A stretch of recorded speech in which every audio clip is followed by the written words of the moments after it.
The Dallas Cowboys have a lot of changes that they need to make this offseason, and not just on defense. We'll tell you three to keep an eye on this offseason.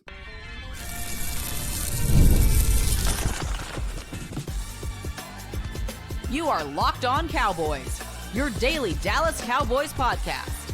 Part of the Locked On Podcast Network, your team every day. Welcome back to the Locked On Cowboys podcast. We'd like to thank you for making us your first listen every single day. We'd also like to thank you for making us the #1 sports podcast network. I am your host, Marcus Mosher. He is Landon McCool. And on today's show, we're going to take a look at a to-do list for the Cowboys offense. We know that they're going to make a lot of changes on defense, but let's talk about some things they need to accomplish on offense, because despite being one of the league's better offenses this year, there are still some little tweaks that they could make to become a more dangerous team against quality opponents and into the postseason. So we're going to talk about some things that they need to do. But what's the #1 goal the Cowboys need to accomplish over the next 6 months?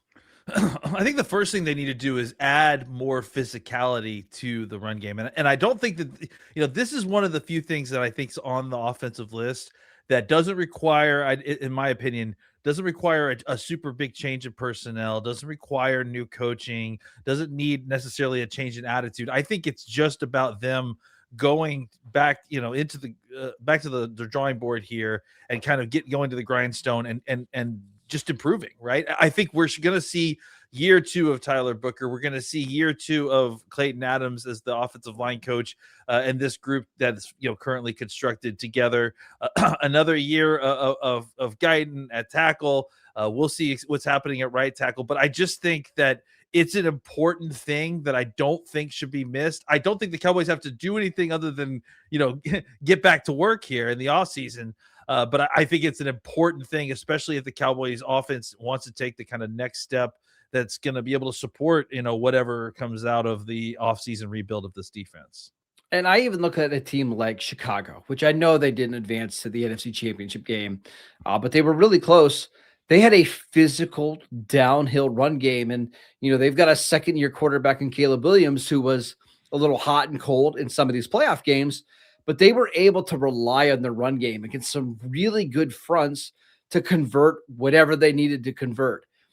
We think the Cowboys run game has taken a big step forward with Clayton Adams, but now the next step is being able to be physical and control the point of attack in these games, because whether we like it or not, the Cowboys are probably going to have to play in some bad weather games in December and January if they want to get to their ultimate goal.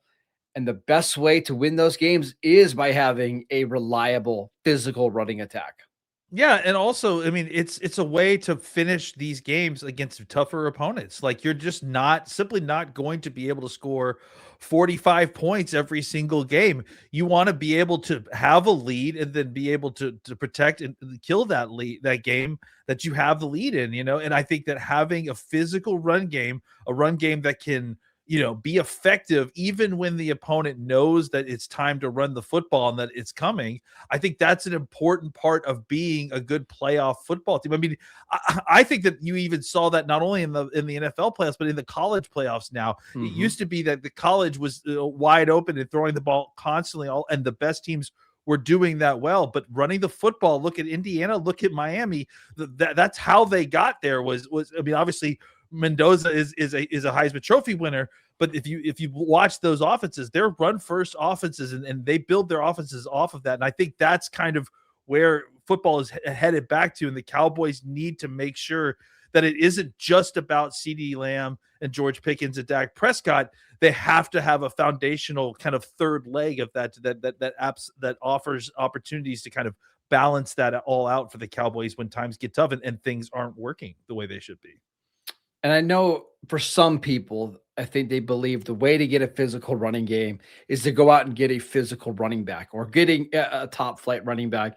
And I do think that helps, but I also think it needs to be a team identity. And like, you go back and watch the tapes of their run game, and I think the offensive line does a really good job of setting the tone, but it's not just the offensive line. You need your receivers to buy in. And as much as I love CeeDee Lamb and George Pickens, their effort as blockers would kind of come and go. Same for the tight ends. You need those guys to be more, technically sound and being able to get to the next level. It's not just your offensive line and your running back that, sets the tone for the run game. It's got to be a complete team effort. And that's where I'm hoping Clayton Adams in year 2 can really get the rest of the offense to buy in. Yeah, 100%. And I agree with that a lot, because I think that the offensive line and in the game plan and the run game, all of that's on course. They just need to continue and get better. I agree that the area where there needs to be change and like they need to get better is on the edges, is on the perimeter, and at those positions where you need those 10th and 11th guys in a run scheme to do their jobs as well if you really want to break open big runs. So I agree. If you want to be physical, it's not always just about having a running back with an attitude. I think you have the right running back if you want to do that. Maybe add another back who can do that well, maybe Maffa, someone else, right? I think you have the right running backs. I think you have the right offensive line. It's getting the other guys to buy in and be part of being a physical run game that I think is an attitude change. You're right. And it's something that the Cowboys need to work on with the, 9th, 10th, 11th guy on the field in these run game schemes. Well, and I look at, again, some of the teams left. I think one of the reasons why Seattle went out and got Cooper Kupp, even at this stage of his career, is because he's a really good inline blocker. Puka Nacua blocks his tail off. And that's one of the things, again, love CeeDee Lamb. For him to take that next step as a player, I really do think he could become a more consistent blocker. The 49ers have Jaywan Jennings, and it's all of these teams have guys that are willing to block on the edges or come down and seal off a linebacker. If they can get better that way, you'll see the run game get exponentially better in 2026. Yeah, I mean, like all the Shanahan guys, all of their tree guys, I mean, they all require that. It's not necessarily just, they learned wide zone from the master and that's why they're so good. No, it's that they require all of their players to be able to block in the run game, because it's such an important aspect of the game. You can't just overlook it to get wide receiver production. They believe they can scheme up wide receiver production. They can't scheme up wide receiver want to in the blocking in the run game. Well, and what's the phrase that Kyle Shanahan and Mike McDaniel always say? It's no block, no rock. Exactly. It has to be a mindset. It can't just be, we're going to try to be a little bit better this year. It's something you've got to work on every single day in practice, and you've really got to know how to coach it. Again, year 2 of Brian Schottenheimer and Clayton Adams, maybe we'll see more of an emphasis on that, and I really hope we do. One more thing. Yeah, and I think this can't be emphasized enough. This is why you drafted Tyler Booker. And I'm not even necessarily just talking about his blocking, but yes, absolutely his blocking. But Tyler Booker now, as an established leader, you need to hold these guys to account, right? Like that's why part of the reason you're here, right? Like even though they're superstars, it's time for the young leaders to start holding those. You want to have a championship team. That's how you get a championship team, is the team holding themselves, each other accountable. That's what I'm asking. So I challenge Tyler Booker because I think he's the guy to do it, to be honest. All right, so that's step 1. Get a more physical run game. If you accomplish that in one offseason, I'm telling you, this Cowboys team is going to be much more dynamic and dangerous, not only in the regular season, but also in the postseason. But if they want to become a Super Bowl contending offense, there's one fix that they need to make. We'll get to that next. This episode is brought to you by Drip Drop. Kicking off the year feeling good is the goal, right? And honestly, hydration is the easiest win. And I know when I stay on top of it, my energy, my focus, and my mood are all up. But let's be real. Plain water doesn't always cut it, especially when you're grinding through long days, hitting the gym, or trying to stay consistent with your health goals. And that is where Drip Drop comes in. Doctor developed, proven fast hydration that helps your body and mind work better together. Think clearer focus, better energy, elevated mood, and even that fresh skin glow. So right now, Drip Drop is offering podcast listeners 20% off your first order. Go to dripdrop.com and use promo code LOCKEDONNFL. That's dripdrop.com, promo code LOCKEDONNFL for 20% off. Stock up now at dripdrop.com and use promo code LOCKEDONNFL. This episode is brought to you by Robinhood.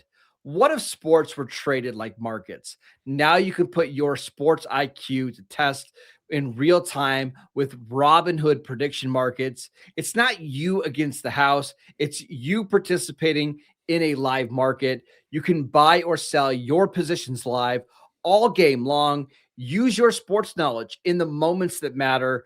Robinhood prediction markets changes the game. It's people moving the action. So when momentum shifts, you can move with it. I always knew the game, but I never had a dynamic way to actually apply that knowledge. Now I can, and I can do it through Robinhood. It's a market powered by the people. You're no longer just a spectator. Play by play, you decide. Trade every play with Robinhood, now available across the U.S. Download the Robinhood app now to begin. Futures and cleared swaps trading involves significant risk and is not appropriate for everyone. Event contracts are offered by Robinhood Derivatives, LLC, a registered futures and commission merchant and swap firm.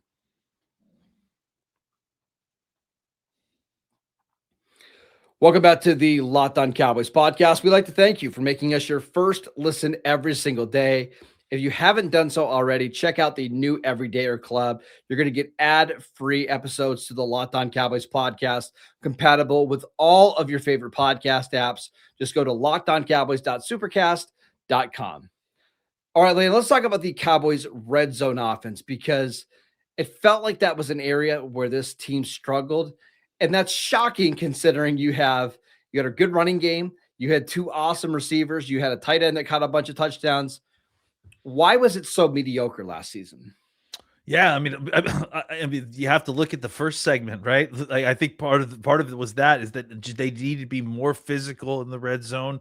Obviously, when with the compressed tight spaces, it becomes more difficult. Bodies are more difficult, so it's easier to put bodies in the back end, but still have them come down in the run game and be a part of the run game as well. So it's more difficult, but of course everybody's facing that, right? And I think the Cowboys have two big pass receiving targets that it feels like they're still not quite finding a way to fully unlock in the red zone, right? It feels like it's a lot of Jake Ferguson, it's a lot of tight ends, which I think at times like is okay, but it's not. You don't have a guy in Ferguson who is necessarily and the numbers may be beliing my argument a little bit, but I think on a down-to-down basis, this is true. I just don't know that he's like super efficient necessarily in the red zone to the point that you want to build your whole red zone game out of giving him targets and then trying these kind of fade, these fade routes like to anybody other than Pickens.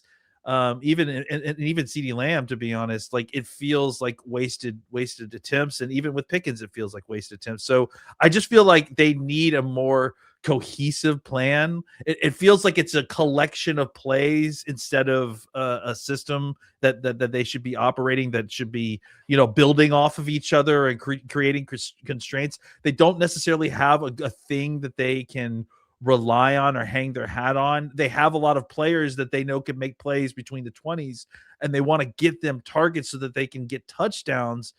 But it doesn't seem like they have anything consistently that they can rely on when it's time. Hey, we have to get a touchdown this drive. What's the play that they go to like go get that for sure? I don't know that they necessarily have anything that they do. No, I did. I mean, think about the Cowboys offense this year. It seemed like anytime it was in the 5, it was either a handoff to Javonte Williams, or they would run some kind of play action with a tight end leaking, kind of to the pylon. And that's great, but teams figure that out pretty quickly. And then once they kind of got into their regular offense, kind of like the high red zone, they just try to run a bunch of crossers, and you have to wait a long time sometimes for those crossers to open up. And they did score a lot of touchdowns that way. And Dak has thrown a bunch on like seam balls. But, man, that's so dangerous having to throw that ball into tight windows. This is where I would like to see them become way more efficient. And listen, Dak is an awesome quarterback. He's unbelievable. but he's really never figured out how to throw a fade or a back shoulder fade. He just Just not doesn't been his have thing, you it's know? not his thing. And this is where, like in 2014, when the Cowboys had Tony Romo and Dez, they were automatic. Like if Dez was one-on-one, they could throw a back shoulder, they could throw a fade. That's why I think they had a 73% touchdown percentage that year. You have too many good receivers to be this bad on offense in the red zone. This should be the number one goal for Schottenheimer, is to figure out how to be more consistent. It's not even inside like the 20. It's really like inside the 5. I Yeah. think that's where they were so awful this year. Yeah, and that's why again I think a more physical run game is a prescription here, because I think if you could just get to it. Look, they were somewhere around. I mean, I actually have the numbers right here. They were at 56.9% of their red zones trips converted into touchdowns. That's good for like 16th in the league. And that's Well, not where they. No, Go and ahead. they were also one of the more aggressive teams in the red zone going for it on fourth down, right? So you have an extra down and you're still middle of the pack. So yeah, they just, and if you look at the other numbers, if you just look at the raw touchdown numbers, they have a lot of touchdowns in the red zone because they made a lot of trips into the red zone. Mhm. But if they could convert that at even a 12th best, 11th best pace, I mean, think about how many more points they would have scored this season. So yeah, I just feel like whether it's taking more shots from the high red zone into the end zone that don't include, corners, fade to the corners, or if it's just being more physical on early downs in the low red zone and finding ways to be like, how many times did they take a shot on 1st and goal from like the 6, right? It was always kind of like, let's run the ball to like get, kind of get down try closer. to get to the 3. Then Yeah, we'll but run it's it on like, second down, and now it's third 1 from the 2-yard line, and just put you in a tough spot. yeah, and so I just think that they need to find something or someone that they can find efficient targeting to down there that they can feel comfortable with. They need to find a play that they feel a lot more comfortable running. And it used to be Dak with his legs, and that's just not really as much of an option anymore. But they need to find something like that that can be, an element that they can rely on a little bit more to kind of add something to them, instead of just kind of, oh, well, we really want to target this guy, let's try this. It's like they need some more red zone specific plays. It feels like it just feels like that they're just doing things to target players, which is fine, I think, in concept, but it's not enough. They also need concepts that just are good concepts to run down in the red zone that get guys open, whoever it is. Well, and honestly, I do wonder. Dak was such a threat as a red zone runner, really the first 3 years of his career, that I don't know if he ever had to really develop as a red zone passer. It's really hard. It's hard to win in the red zone. And now you're getting into the later portion of his career where the legs aren't really a viable option unless it's a tush push from the 1-yard line, which they did pretty well, honestly, this year. And I think we saw Dak scramble for 1 touchdown against Philadelphia, if I remember correctly. Either Dak needs to use his legs more, or he's got to be a whole lot more accurate and precise and improve as a passer in the red zone. You can do it. We've seen plenty of quarterbacks in their mid-30s get better in the red zone. I'm hoping that's where Dak puts a lot of his focus this offseason. Yeah, and for Shoddy, I think that's an area where the play calling can also help him out, and Right. not necessarily improve. Not that it's been bad, but it's like, let's put some concepts in that are that are man beaters, that are zone beaters, that are red zone beaters, that you can actually run, and again, not just like, hey, I want to try to get Pickens the ball, let's run a fade, or you know what I'm saying? Like, let's run some more interesting stuff that can kind of help Dak out a little bit here. All right, let's talk about the tight end position, because we mentioned Jake Ferguson in there a little bit, and he was pretty good as a red zone receiver, but everywhere else was a struggle. We'll tell you why the Cowboys need more from the tight end position next. This episode is brought to you by FanDuel.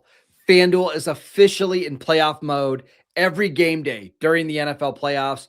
FanDuel is giving customers even more ways to get in on the action, because right now, every NFL playoff game day, FanDuel users get a profit boost pack waiting for them inside the app. Each game day, you're going to see a pack loaded with multiple profit boosts that you can apply to the bets that you like the most. You make your picks, that apply your profit boost to go after an even bigger payout while the playoffs get rolling. Like, I love the Patriots this week. I think it's going to be Seattle in New England in the Super Bowl. You could go bet on that right now at FanDuel and get an even bigger payout with the profit boost. So visit FanDuel, the official sportsbook partner of the NFL, and grab your profit boost pack every NFL playoff game day. This episode is brought to you by Indeed.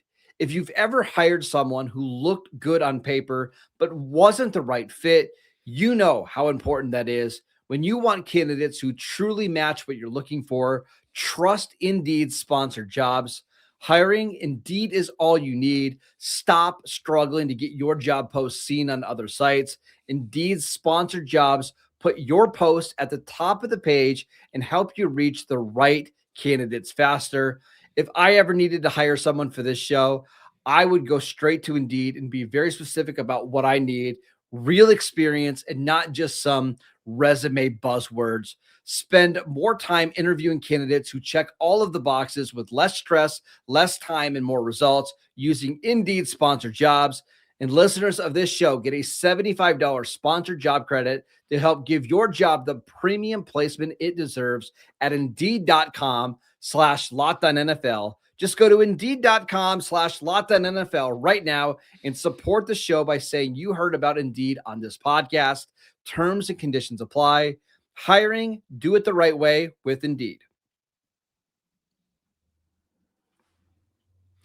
Welcome back to the Locked On Cowboys podcast. We'd like to thank you for making us your first listen every single day. Landon, let's talk about the tight end position, because this is a really key spot for the Cowboys offense. You have, again, two awesome receivers. Dak loves throwing to the tight end, but over the last couple of years, they have not gotten enough value from that position. How do they get more in 2026? Yeah, it just feels like every year we talk about the guys that are at the position and how excited we are, and then it just feels like it's only Ferguson that comes out and gets any opportunities until they finally kind of figure out, Brevin Spann-Ford is on this team. Let's give him some more shots. And with Schoonmaker, it's just like, where are we with this guy? I mean, I think at this point it's over. It's over, and so I just feel like we need to get more out of the tight end position. I mean, you've got the numbers to completely back this up. But even without these numbers, I think it's easy to just see the production. You feel like you've got a really good tight end coach. You just gave a whole bunch of money to your tight end one, and you're just not getting very much out of the position at all. It's all wide receiver and kind of running back heavy, and the tight end and outside of the red zone, as you mentioned, at times becomes an afterthought. And I just feel like that's not a good division of labor for this offense. So the Cowboys tight ends as a group this year averaged 7.8 yards per reception. That was the worst in the NFL by far. There were several teams who averaged almost 5 yards per reception more than what the Cowboys tight ends did. Now, you could say, well, maybe that's some of it is based on usage. They're catching a lot of, passes underneath or at the line of scrimmage, but that should be backed up with higher yards after the catch numbers. And that's just not the case. The Cowboys had the worst group of tight ends after the catch as well. So you're not getting plays after the catch. You're not making big plays down the field. The red zone production was good, but it wasn't elite or anything. And that's where I wonder, is it time to consider maybe an exit plan with Jake Ferguson? I know you just signed him to a contract, but if he doesn't get better in 2026, I think he's somebody who's actually negatively impacting your offense, because he's not a good blocker. And if he's not making plays after the catch, he's not a supreme athlete. He doesn't have great size. What are we doing here? Yeah, I mean, I think you could probably get by with him again, but you need some sort of serious add-on to the position, right? And I think if Brevin Spann-Ford, if you just don't feel like Brevin Spann-Ford, and I'm talking about the coaching staff here, if you just don't feel like Brevin Spann-Ford has it as a receiver enough to get kind of advanced tight end 2 looks, then it's time to go find somebody who does and not beat around the bush anymore with Schoonmaker. And again, that's not necessarily their choice. I mean, obviously they didn't, the offensive coaching staff didn't draft Schoonmaker for this team. And I'm sure that's kind of a mandate by the front office. But I think at this point, the front office needs to look at the situation and go, man, like we've given this opportunity, a lot of Schooner, a lot of opportunity. And at this point, if Ferguson is kind of not going to be an explosive player, we have to find a way to get a little bit more production, especially downfield with a quarterback who notoriously loves throwing the ball down the seam, and a tight end position is the easiest position to run that. And if Ferguson isn't going to be doing those plays as efficiently, or if there is a guy out there that you can go that can help the position by having him as your tight end too, and having him be the forgotten guy in the field, then go out and get him. I think that's the Cowboys need to make a move here of some sort. And I think drafting someone like Kenyon Sadiq in round one I think that's a little bit of an overreaction. You don't want to invest more, picks into your skill position guys, but they've got a bunch of day 3 picks. And like, would it shock me if they spent a 4th round pick on a tight end to replace maybe Schoonmaker after this year and push Jake Ferguson a little bit? No, not at all. And I would like to see somebody that maybe can be a little bit more dynamic. It's just a position that if they're going to be this elite offense, they need more out of. They did not get enough in 2025. We'll see what it looks like in 2026. That is it for today's show. We'd like to thank you for making Locked On Cowboys your first listen every single day.